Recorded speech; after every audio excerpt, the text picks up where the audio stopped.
ಯೋಚನೆ ಮಾಡುವುದು ಅಂತ ಹೇಳಿ ಒಂದು ವ್ಲಾಗ್ನ ಮಾಡೋಣ ಅಂತ ಹೇಳಿ ಅನ್ಕೊಂಡಿದ್ದೀನಿ. ಐ ಹೋಪ್ ಈ ವ್ಲಾಗ್ ತುಂಬಾ ಜನಗಳಿಗೆ ಹೆಲ್ಪ್ ಆಗುತ್ತೆ. ಪ್ಲಸ್ ತುಂಬಾ ಜನಕ್ಕೆ ಒಂದು ಪಾಸಿಟಿವ್ ಎನರ್ಜಿನ ಕೊಡೋ ಒಂದು ಪ್ರಯತ್ನ ಈ ವ್ಲಾಗ್ ಮುಖಾಂತರ ಆಗುತ್ತೆ. ಸೊ ನೋಡೋಣ, ಕೆಲವೊಂದು ಪಾಯಿಂಟ್ಸ್ಗಳನ್ನ ಹೇಳ್ತೀನಿ. ನಾನು ನನ್ನ ಜೀವನದಲ್ಲಿ ಏನನ್ನ ಅಳವಡಿಸ್ಕೊಂಡಿದ್ದೀನಿ ಅದನ್ನೇ ನಾನು ನಿಮ್ಮ ಜೊತೆ ಕೂಡ ಶೇರ್ ಮಾಡ್ತಾ ಇದ್ದೀನಿ. ಹೋಪ್ ನಿಮಗೂ ಕೂಡ ಈ ವ್ಲಾಗ್ ಹೆಲ್ಪ್ಫುಲ್ ಆಗ್ಬೋದು ಅಂತ ಅನ್ಕೊಂಡಿದ್ದೀನಿ. ಬನ್ನಿ ತಡ ಮಾಡದೆ let's get into the vlog. So ಮೊದಲನೇದಾಗಿ ನಮ್ಮನ್ನ ನಾವು ಚೆನ್ನಾಗಿಟ್ಕೊಳ್ಳೋದು ಅಥವಾ ಪಾಸಿಟಿವ್ ಆಗಿ ಇಟ್ಕೊಳ್ಳೋದು ಯಾವ ತರ ಅಂತ. ಆಬ್ವಿಯಸ್ಲಿ ಇವಾಗ ಪ್ರೆಸೆಂಟ್ ಇವಾಗಿರುವಂತ ಸಿಚುವೇಶನ್ಸ್ಗೆ ಕೆಲವೊಂದು ಕಡೆ ಎಲ್ಲ ನಾವು ನೋಡ್ತೀವಿ, ತುಂಬಾ ಜನ ತಮ್ಮನ್ನ ತಾವು ಬ್ಲೇಮ್ ಮಾಡ್ಕೊಳ್ತಿರ್ತಾರೆ. ಈವನ್ ಬೇರೆಯವರಿಂದ ಅದು ಆಗಿದ್ರು ಕೂಡ ಮೇ ಬಿ ನನ್ನಿಂದಾನೇ ಇದು ಆಗ್ಬಿಡ್ತೇನೋ, ನನ್ನ ಕಡೆಯಿಂದಾನೇ ಇದೆಲ್ಲ ಆಗ್ತಿದೆಯೇನೋ, ಮೇ ಬಿ ನನ್ನಲ್ಲೇ ಏನೋ ಪ್ರಾಬ್ಲಮ್ ಇದೆ, ನನ್ನಲ್ಲೇ ಏನೋ ಸಮಸ್ಯೆ ಇರ್ಬೋದು ಅಂತ ತುಂಬಾ ಸರಿ ಅವರನ್ನೇ ಅವರು ಬ್ಲೇಮ್ ಮಾಡ್ಕೊಳ್ತಿರ್ತಾರೆ. ಫಸ್ಟ್ ಥಿಂಗ್, ನಿಮ್ದು ತಪ್ಪಿಲ್ಲ ಅಂತ ಹೇಳಿದ್ರೆ ನಿಮ್ಮನ್ನ ನೀವು ಬ್ಲೇಮ್ ಮಾಡ್ಕೊಳ್ಳೋ ಅವಶ್ಯಕತೆ ಇಲ್ಲ. ಫಸ್ಟು ನಾವು ನಮ್ಮನ್ನ ಪಾಸಿಟಿವ್ ಆಗಿ ಇಟ್ಕೊಳ್ಬೇಕಂದ್ರೆ ಮೊದಲನೇದಾಗಿ ಮಾಡ್ಬೇಕಾಗಿರೋ ಕೆಲಸ ನೆಗೆಟಿವ್ ಜನಗಳನ್ನ ದೂರ ಇಡಿ. Whether it is friends or relatives or neighbours, ಯಾರೇ ಆಗಿರ್ಬೋದು, ನಿಮ್ಮ ಒಂದು ನೆಗೆಟಿವ್ ಸರ್ಕಲ್ ಏನಿರುತ್ತಲ್ಲ ಅದನ್ನ ಕಟ್ ಮಾಡ್ಕೊಂತ ಬನ್ನಿ. ಸೊ ನೋಡಿ ಅವಾಗ ನಿಮ್ ಲೈಫಲ್ಲಿ ಎಷ್ಟು ಚೇಂಜಸ್ ಆಗುತ್ತೆ ಅಂತ ಹೇಳಿ.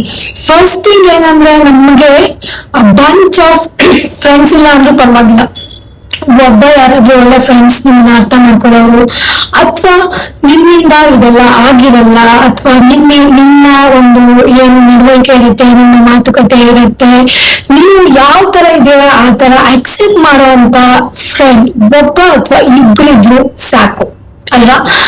ತುಂಬಾ ಜನಗಳನ್ನ ಗ್ರೂಪ್ ಆಗಿ ಫ್ರೆಂಡ್ಸ್ ಆಗಿ ಇಟ್ಕೊಂಡ್ಬಿಟ್ಟು ಎಲ್ಲ ನೆಗೆಟಿವ್ ಅಂದ್ರೆ ಮ್ಯಾಕ್ಸಿಮಮ್ ನೆಗೆಟಿವಿಟಿ ಇರೋ ಜನಗಳ ಮುಂದೆ ನಿಮ್ಮನ್ನ ನೀವು ಪ್ರೂವ್ ಮಾಡ್ಕೊಳ್ಳುವಂತ ಅವಶ್ಯಕತೆ ಏನಿರುತ್ತೆ ಹೇಳಿ ಅಲ್ವಾ. ಸೊ ಏನಾಗುತ್ತೆ ಅಂದ್ರೆ ಆ ತರ ಫ್ರೆಂಡ್ ಸರ್ಕಲ್ ಇಟ್ಕೋಬಹುದು, ಆ ತರ ಫ್ಯಾಮಿಲಿ ಇರ್ಬೋದು, ಆ ತರ ರಿಲೇಟಿವ್ಸ್ ಇರ್ಬೋದು, ಅವ್ರ ಮುಂದೆ ನಿಮ್ಮನ್ನ ಪ್ರೂವ್ ಮಾಡ್ಕೊಳ್ಳೋದ್ರಲ್ಲೇ ಎಲ್ಲ ಜೀವನ ಮುಗ್ದಿರುತ್ತೆ.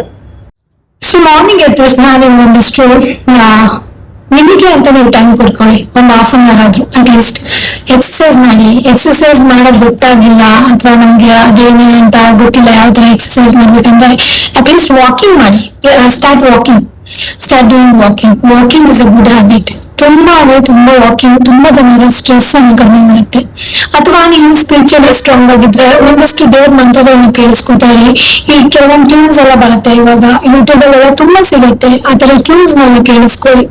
ಆದಷ್ಟು ಪಾಸಿಟಿವ್ ವಿಡಿಯೋಸ್ ಗಳನ್ನ ಪಿಕ್ ಮಾಡಿ ಚೂಸ್ ಮಾಡಿ ನೋಡ್ತಾರೆ. ಯಾವ್ದಾದ್ರು ನೆಗೆಟಿವ್ ಆಗಿ ನಿಮಗೆ ಕಾಣಿಸುತ್ತೆ, ಯಾರು ನೆಗೆಟಿವ್ ಸ್ಪ್ರೆಡ್ ಮಾಡ್ತಿದ್ದಾರೆ ಅಂತ ಅನ್ಸುತ್ತೆ, whether it is social media, friend circle, relative, ಅವನ್ನೆಲ್ಲ ಆದಷ್ಟು ದೂರ ಇಡೋದಕ್ಕೆ ಟ್ರೈ ಮಾಡಿ. ಯಾಕೆಂದ್ರೆ ಆಲ್ರೆಡಿ ನಾವು ನಮ್ಮ ಕಷ್ಟಗಳಲ್ಲೇ ಇರ್ತೀವಿ, ನಮ್ದೇ ಏನೇನೋ ಸಮಸ್ಯೆಗಳಿರ್ತವೆ.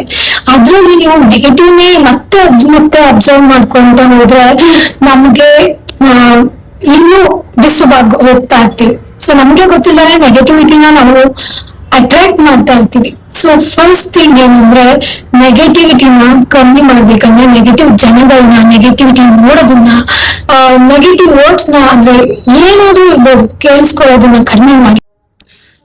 ಸೊ ನೆಕ್ಸ್ಟ್ ಥಿಂಗ್ ಬಂದ್ಬಿಟ್ಟು ಒಳ್ಳೆ ಫುಡ್ ನ ಸೇವನೆ ಮಾಡಿ. Healthy food. ಒಂದ್ ಏಜ್ ಅಂತ ಇರುತ್ತೆ, ಒಂದ್ ಏಜ್ ಒಳಗಡೆ ನಾವ್ ಏನ್ ತಿನ್ನೋ ನಡೆಯುತ್ತೆ, ಬಾಡಿ ಅದನ್ನ ತಗೊಳ್ತಾ ಇರುತ್ತೆ, ಡೈಜೆಷನ್ ಮಾಡ್ಕೊಳ್ತಾ ಇರುತ್ತೆ.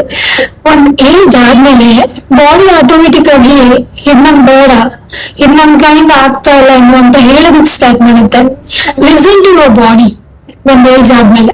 ಸೊ ಅವಾಗ ನಿಮ್ಗೆ ಎಷ್ಟು ಬೇಕು, ಎಷ್ಟಾಗುತ್ತೆ, ಹೆಲ್ದಿ ಏನಿರುತ್ತೆ ಅದನ್ನ ಮಾತ್ರ ಪಿಕ್ ಮಾಡ್ಕೊಳ್ಳಿ, ಅದನ್ನ ಮಾತ್ರ ಚೂಸ್ ಮಾಡ್ಕೊಳ್ಳಿ. ಆದಷ್ಟು ಕೆಟ್ಟ ಅಭ್ಯಾಸಗಳಿಂದ, ಕೆಟ್ಟ ಈಟಿಂಗ್ ಹ್ಯಾಬಿಟ್ಸ್ ಇಂದ, ದುರಭ್ಯಾಸಗಳಿಂದ ದೂರ ಇರಿ. ನಿಮ್ಮ ಬಾಡಿ ನೀವು ಹೊರಗಡೆಯಿಂದ ಏನೇನು ನೆಗೆಟಿವ್ ಎಲ್ಲ ಅಬ್ಸರ್ವ್ ಮಾಡ್ಕೊಳ್ತೀರ ಅದನ್ನೆಲ್ಲ ಸಹಿಸ್ಕೊಳ್ತಾ ಇರುತ್ತೆ, ನಿಮ್ಗೆ ಗೊತ್ತಿರಲ್ಲ. ನೀವು ತುಂಬಾ ಪ್ರೆಷರ್ ಹಾಕಿರ್ತೀರ ಬಾಡಿಗೆ. ಕೆಲವೊಂದ್ಸರಿ ನೀವು ಹತ್ತಾಗ, ನೀವು ಸ್ಟ್ರೆಸ್ ಮಾಡ್ಕೊಂಡಾಗ, ನೀವು ಕೆಲವೊಂದ್ಸರಿ ಏನೇನೋ ಕ್ಯಾರಿ ಮಾಡುವಾಗ ನಿಮ್ ಬಾಡಿ ಬ್ಯಾಲೆನ್ಸ್ ಮಾಡ್ತಾ ಇರುತ್ತೆ. ಸೊ ನೀವು ಅಂತ ಬಾಡಿನ ಚೆನ್ನಾಗಿಟ್ಕೊಳ್ಳೋದು ಇಂಪಾರ್ಟೆಂಟ್ ಅಲ್ವಾ? ಹೌದು. ಅದಕ್ಕೆ ನೀವು ಯಾವಾಗ್ಲೂ ಅಷ್ಟೇ ಒಬ್ಬ ಒಳ್ಳೆ ಈಟರ್ ಆಗಿರ್ಬೇಕಂದ್ರೆ ಒಳ್ಳೆ ಹೆಲ್ದಿ ಥಿಂಗ್ಸ್ ನ ಪಿಕ್ ಮಾಡಿ ತಿನ್ನುವಂತ ಜನ ಆಗಿರ್ಬೇಕು. ಆದಷ್ಟು ಹೆಲ್ದಿ ಈಟಿಂಗ್ ನ ಹ್ಯಾಬಿಟ್ ಮಾಡ್ಕೊಳ್ಳಿ. ಇದು ಕೂಡ ಒಂದು ಒಳ್ಳೆ ಅಭ್ಯಾಸ. ಇನ್ನು ಸಂತೋಷವಾಗಿರೋದು ಯಾವ ತರ ಅಂತ ಹೇಳಿ ತುಂಬಾ ಇಂಪಾರ್ಟೆಂಟ್ ಅಲ್ಲ. ತುಂಬಾ ಜನಕ್ಕೆ ಸಂತೋಷವಾಗಿರೋದು ತುಂಬಾ ಮುಖ್ಯ ಅಂತ ಅನ್ಸುತ್ತೆ. ಮೆಂಟಲ್ ಹೆಲ್ತ್ ಇರಲಿ ಅಥವಾ ಫಿಸಿಕಲ್ ಹೆಲ್ತ್ ಇರಲಿ, ಹ್ಯಾಪಿ ಆಗಿರೋದು ತುಂಬಾ ಇಂಪಾರ್ಟೆಂಟ್ ಆಗುತ್ತೆ. ಸೊ ಈ ಸಂತೋಷವಾಗಿರೋದು ಯಾವ ತರ, ಕೆಲವೊಬ್ಬರಿಗೆ ನೇಚರ್ ಇಂದ ಸಂತೋಷ ಸಿಗುತ್ತೆ ಅಂತ ಅನ್ಸುತ್ತೆ, ನೇಚರ್ ಅಲ್ಲಿ ಟೈಮ್ ಸ್ಪೆಂಡ್ ಮಾಡಿದಾಗ. ಇನ್ನು ಕೆಲವೊಬ್ಬರಿಗೆ ಪ್ರಾಣಿ ಪಕ್ಷಿಗಳನ್ನ ಅವುಗಳ ಜೊತೆ ಟೈಮ್ ಸ್ಪೆಂಡ್ ಮಾಡೋದು, ಅವುಗಳನ್ನ ಪೋಷಣೆ ಮಾಡೋದ್ರಲ್ಲಿ ಸಂತೋಷ ಸಿಗುತ್ತೆ ಅಂತ ಅನ್ಸುತ್ತೆ.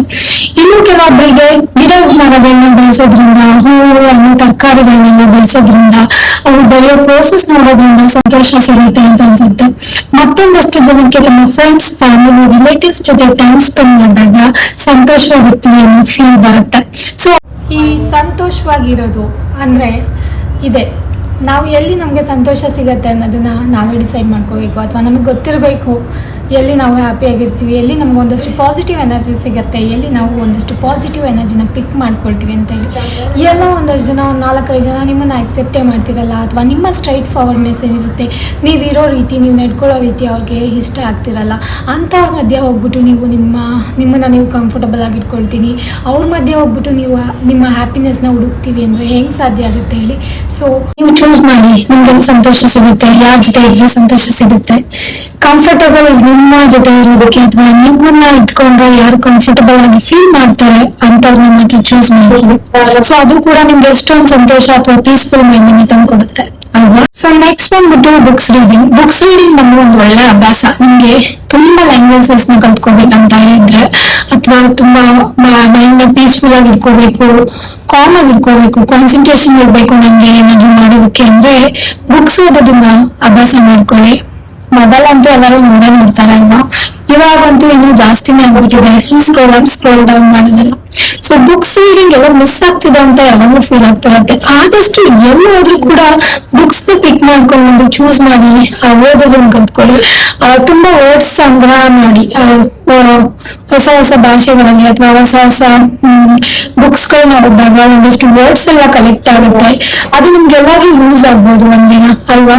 ನೀವೆಲ್ಲಾದ್ರೂ ಟ್ರಾವೆಲ್ ಮಾಡಿದಾಗ, ಬೇರೆ ದೇಶಗಳಿಗೆ, ಬೇರೆ ಕಂಟ್ರಿಗೆ ಎಲ್ಲಾದ್ರೂ ಟ್ರಾವೆಲ್ ಮಾಡಿದಾಗ ಆ ಒಂದಷ್ಟು ವರ್ಡ್ಸ್ ಏನು ನೀವು ಕಲೆಕ್ಟ್ ಮಾಡಿರ್ತೀರ, ಒಂದಷ್ಟು ಸೆಂಟೆನ್ಸ್ ಏನೇನ್ ಇರುತ್ತೆ ನೀವು ಓದಿರುವಂತದ್ದು, ಅದೆಲ್ಲ ಎಲ್ಲ ಒಂದಿನ ನಿಮ್ಗೆ ಹೆಲ್ಪ್ ಆಗ್ಬೋದು.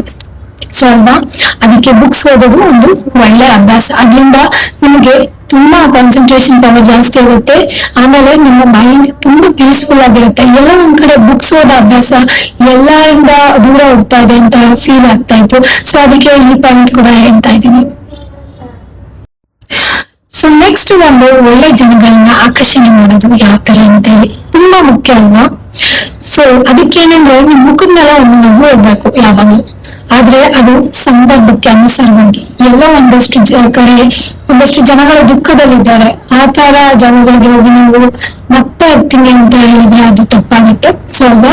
ಸೊ ಸಂದರ್ಭಗಳಿಗೆ ಅನುಸಾರವಾಗಿ ನಿಮ್ಮ ಡೈಲಿ ಜೀವನದಲ್ಲಿ ಯಾರನ್ನಾದ್ರೂ ನೋಡಿದ್ರೆ, ಅಥವಾ ಯಾರೋ ನಿಮ್ಮನ್ನ ನೋಡ್ತಾ ಇದ್ರೆ ಅಂದ್ರೆ ಇನ್ನೊಂದಷ್ಟು ಸ್ಮೈಲ್ ನ ನಿಮ್ಮ ಮುಖದ ಮೇಲೆ ಇಟ್ಕೊಳ್ಳಿ. ಅವ್ರಿಗೆ ವಿಶ್ ಮಾಡು, ಅಂದ್ರೆ ಹಾಯ್, ಹಲೋ, ಅವರಿದ್ದು ಯಾವ ತರ ಇದೆಯಾ, ಹೆಂಗ್ ಹೋಗ್ತಿದೆ ನಿಮ್ ಜೀವನ ಅಂತ ಎಲ್ಲ ಕೇಳೋದನ್ನ ಹ್ಯಾಬಿಟ್ ಮಾಡ್ಕೊಳ್ಳಿ. ನಿಮಗೆ ಗೊತ್ತಿಲ್ಲಂಗೆ ಅಥವಾ ಅವರಿಗೆ ಗೊತ್ತಿಲ್ಲಂಗೆ ಅವರು ನಿಮ್ ಕಡೆ ಅಟ್ರಾಕ್ಟ್ ಆಗ್ತಾರೆ. So next may be first time ಅವರು ನಿಮಗೆ ರಿಯಾಕ್ಟ್ ಮಾಡದೇ ಇರ್ಬೋದು, ಬಟ್ ನೆಕ್ಸ್ಟ್ ಟೈಮ್ ಅವ್ರು ನಿಮ್ಗೆ ಸಿಕ್ತಾಗ ಅದನ್ನೇ ರಿಪೀಟ್ ಮಾಡಿದ್ರೆ ಆಟೋಮೆಟಿಕ್ ಆಗಿ ಅವ್ರಿಗೆ ಗೊತ್ತಿಲ್ಲಂಗೆ ಅವ್ರು ನಿಮ್ ಜೊತೆ ರಿಯಾಕ್ಟ್ ಮಾಡಿರ್ತಾರೆ. ಸೊ ನೋಡಿ, ಈ ತರ ಚೇಂಜಸ್ ನೆಲ್ಲ ಆಡ್ ಮಾಡ್ಕೊಳ್ಳೋದು ತುಂಬಾ ಇಂಪಾರ್ಟೆಂಟ್ ಆಗುತ್ತೆ. ನೀವು ಕೆಲವೊಬ್ಬರಿಗೆ ಪಾಸಿಟಿವಿಟಿನ ಸ್ಪ್ರೆಡ್ ಕೂಡ ಮಾಡೋದಾಗುತ್ತೆ. ಅವರು ನಿಮ್ಮಿಂದ ಏನು ಕಲ್ತ್ಕೊಂಡು ಅವರು ಕೂಡ ಬೇರೆಯವರ ಜೊತೆ ಇದೇ ತರ ಇರೋದಕ್ಕೂ ಕೂಡ ಚಾನ್ಸ್ ಆಗುತ್ತೆ. ಸೊ ಆದಷ್ಟು ಪಾಸಿಟಿವಿಟಿನ ಅಥವಾ ಪಾಸಿಟಿವ್ ಎನರ್ಜಿನ ಸ್ಪ್ರೆಡ್ ಮಾಡಿ. ಸೊ ನೆಕ್ಸ್ಟ್ ಇನ್ನೊಂದು ಪಾಯಿಂಟ್ ಏನಂದ್ರೆ, ತುಂಬಾ ಜಾಸ್ತಿ ಮಾತಾಡೋರ್ಗಿಂತ ತುಂಬಾ ಜಾಸ್ತಿ ಕೇಳಿಸ್ಕೊಳ್ಳೋರಾಗಿರ್ಬೇಕಂತೆ. ಸೊ ಕೇಳಿಸ್ಕೊಳ್ಳೋರ್ಗೆ ಏನೋ ಒಂಥರ ಶಕ್ತಿ ಇರುತ್ತಂತೆ, ತುಂಬಾ ಜಾಸ್ತಿ ಎನರ್ಜಿ ಇರುತ್ತಂತೆ ಅವ್ರಿಗೆ. ಸೊ ಅಂತವ್ರ ಹತ್ರ ಹೋಗ್ಬಿಟ್ಟು ನಮ್ ಸೀಕ್ರೆಟ್ ಫೀಲಿಂಗ್ಸ್ ಏನೇ ಹೇಳಿದ್ರು ಅವ್ರು ಯಾರ ಜೊತೆ ಶೇರ್ ಮಾಡೋದಂತೆ. ಸೊ ಅವ್ರಿಗೆ ಅದೊಂದು ಕೆಪಾಸಿಟಿ ಇರುತ್ತಂತ. ನೀವೇನೋ ಫೀಲಿಂಗ್ಸ್ ಹೇಳ್ಬೋದು, ಅವ್ರ ಹತ್ರ ಇಟ್ಕೋ ಅಂತ ಕೆಪಾಸಿಟಿ ಇರುತ್ತೆ. ಸೊ ಹಂಗಾಗಿ ಯಾವಾಗ್ಲೂ ಅಷ್ಟೇ ಕೇಳಿಸ್ಕೊಳ್ಳೋದನ್ನ ಹ್ಯಾಬಿಟ್ ಮಾಡ್ಕೊಳ್ಳಿ. ಜಾಸ್ತಿ ಮಾತಾಡ್ತಾರಲ್ಲ ಅವ್ರಿಗಿಂತ ಕೇಳಿಸ್ಕೊಳ್ಳೋದನ್ನ ತುಂಬಾ ಜಾಸ್ತಿ ಶಕ್ತಿ ಇರುತ್ತಂತೆ. ನಮ್ಮ ಮನೆಯಲ್ಲಿ ನಮ್ಮಪ್ಪ ಯಾವಾಗ್ಲೂ ಹೇಳೋರು, ಜಾಸ್ತಿ ಮಾತಾಡ್ಬಾರ್ದು, ಕೇಳಿಸ್ಕೋತಾ ಇರ್ಬೇಕು, ಯಾರಾದ್ರೂ ಏನಾದ್ರು ಹೇಳಿದ್ರೆ ನೀವು ಕೇಳಿಸ್ಕೋತಾ ಇರ್ಬೇಕು ಅಂತಾನೆ ಯಾವಾಗ್ಲೂ ಹೇಳೋರು. ನಮ್ಮ ಮನೇಲಿ ಟಿವಿ ಮತ್ತೆ ರೇಡಿಯೋ ಎರಡು ಇತ್ತು ನಾನು ಚಿಕ್ಕ ವಯಸ್ಸಲ್ಲಿ. ಟಿವಿ ಜಾಸ್ತಿ ಆನ್ ಮಾಡೋದಕ್ಕಿಂತ ರೇಡಿಯೋ ಜಾಸ್ತಿ ಕೇಳಿಸ್ಕೊತಿದ್ವಿ ನಾವು. ಹಳೆಯ ಹಾಡುಗಳು, ಈ ರೇಡಿಯೋದಲ್ಲಿ ಏನೇನು ಹೇಳೋರು, ನಮ್ಮ ಅಪ್ಪನಿಗೆ ಒಂದು ಹ್ಯಾಬಿಟ್ ಇತ್ತು ರೇಡಿಯೋ ಕೇಳಿಸ್ಕೊಳ್ಳೋದು. ಸೊ ಅವರು ನಿಧಾನಕ್ಕೆ ನಮಗೂ ಕೇಳಿಸ್ಕೋಬೇಕು ಹೇಳಿ ಹೇಳಿ ಅದ್ ಯಾವ ತರ ನಾವು ಕೇಳಿಸ್ಕೊತಾನೆ ಕೆಲಸ ಮಾಡ್ತಿದ್ವಿ. ಎಲ್ಲೋ ರೇಡಿಯೋ ಆನ್ ಮಾಡ್ಬಿಟ್ಟು ಇಲ್ಲಿ ಅಡ್ಗೆ ಮನೇಲಿ ಅಥವಾ ಏನೋ ಯಾರೋ ಕೆಲಸ ಮಾಡೋದು ಅದೆಲ್ಲ ಮಾಡ್ತಿರ್ತಿದ್ವಿ ನಾವು. ಸೊ ಇವಾಗೂ ಕೂಡ ಹ್ಯಾಬಿಟ್ ನಮ್ಗೆ ಕಂಟಿನ್ಯೂ ಆಗಿ ನಾನ್ ಕೆಲಸ ಮಾಡ್ತಿದ್ರೆ ಯಾವ್ದಾದ್ರು ಯೂಟ್ಯೂಬ್ ಅಲ್ಲಿ ಒಂದು ವಿಡಿಯೋ ನೋಡ್ತಿದ್ರೆ ಅದನ್ನ ಆನ್ ಮಾಡ್ಬಿಟ್ಟು ಅದ್ರಲ್ಲಿ ಏನ್ ಮಾತಾಡ್ತಾರೆ ಅಂತ ಕೇಳಿಸ್ಕೊತ ಕೆಲಸ ಮಾಡ್ತಿರ್ತೀನಿ.